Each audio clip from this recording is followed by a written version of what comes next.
And here we are again. It's great to see you at Climate Action Live. A fantastic conversation we're about to have here with Guy Beringer. Guy, good to see you from the Bingham Center for the Rule of Law. Thanks for spending time. My pleasure to be here. Great to meet you. Now, you know the core message, Guy, of Climate Action Live here, which is no climate action, no peace. Put that together with the rule of law to climate action. Put those ideas together for me.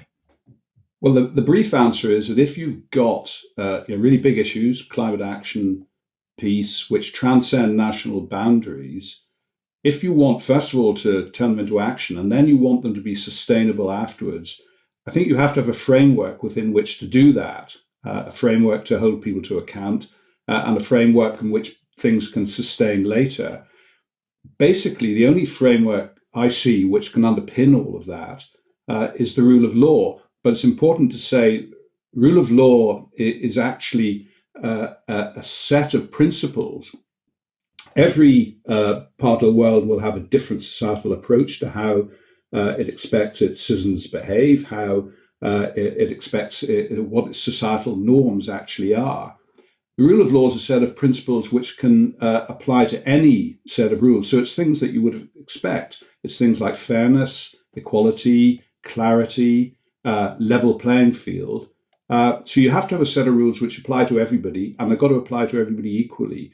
And so without that framework, I don't think that you'll get traction for a huge idea like climate action. So if it's going to, first of all, hit the road and then remain on course, you need that framework. And this is the only framework that I can see can deliver that. Fantastic. So, Guy, if you can, being a very central figure at the Bingham Center, can you tell us a little bit more about the Bingham Center and what it does? Well, the Bingham Center is actually a very young organization. It's just had its 10th anniversary.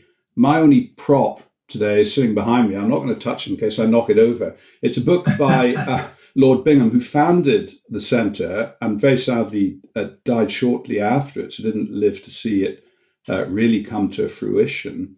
And he wrote this very accessible book. It's only about 150 pages long, and it's written in prose that you don't have to be a lawyer to understand. So the rule of law, one big message is not really about lawyers at all. It's about principles which anybody can have access to and understand. So the Bingham Center is just a charity.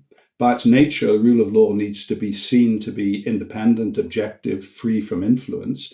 It's a charity. It's not very big. At the moment, we only have about 3 full-time people and about 12 part-time researchers, and then a series of volunteers like me who help out. It's growing all the time, and its big challenge is to actually put what is really a global message out there with very little resource, but that's what it does, and we're hoping more people in coming years will become acquainted with what we actually do. So there's 2 parts of that, right, Guy? As you try to get the message out and the idea out, and so that becomes part of the vernacular, culturally relevant. You clearly have explained why it's important and why it's fundamental. Then the question would be, how do you close that gap? How do you get more folks talking about it? Why aren't folks talking about it? And how are you going to get there when you talk about the rule of law to climate action? Well, normally, where you have an idea that you think is very important, other people don't talk about it, you sort of have an initial temptation to blame them and think it's their fault. Of course, it's not. It's our fault. And we actually have to do more to get this into mainstream dialogue. I think we have to get that message that rule of law as a framework really underpins all the big challenges. And if you think about all the big challenges, it's not just climate and peace, it's technology, it's AI, it's how do you actually use the internet as a power for good. These are all things which cross boundaries and need that framework. So fundamentally, these are all, the rule of law has a part to play in the solution to all those problems. Our challenge is, first of all, as you say, to articulate that idea enough. We need bodies like the United Nations, actually, and they do already in SDG 16, acknowledge the significance of rule of law and the institutions of justice. But I think our challenge is to get them, if you like, to mainstream the idea into normal parlance so that everybody says, yeah, I know that's a set of principles. Gosh, yes, they're important. And I also see why without them, all these other initiatives are going to stumble and won't make it to the finishing line. So, but it's a big challenge. So, and I love to do this on, as you might know, I'm a news anchor, and I like to do this to my guests. And since you and I are old friends of 6 minutes now, give me the 30 seconds, Guy, that you would say, this is important, this is why I need to do it. What's the 30-second?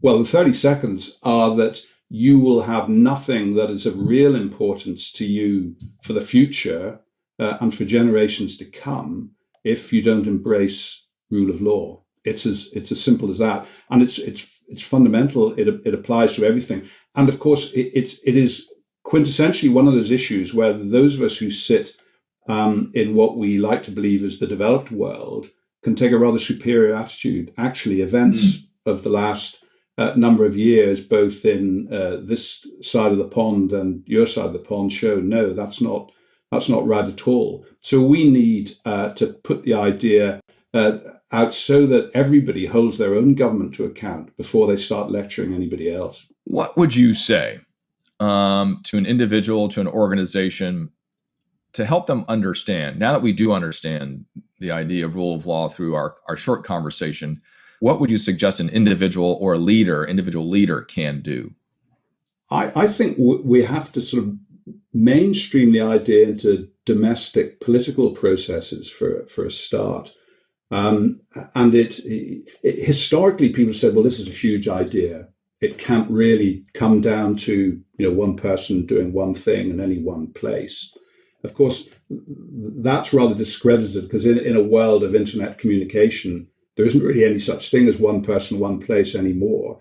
So I think if actually for most people, get that book for a start because it's very accessible. It's very easy to understand, and then look around you and look at simple things. For example, the pandemic response to how people behave is a really interesting example. Because yes, everybody accepts that emergencies require emergency responses, but there's got to be a limit to that. And what governments, of course, do is say, well, this is great. It's an emergency. It's still an emergency. God, this is a very long emergency.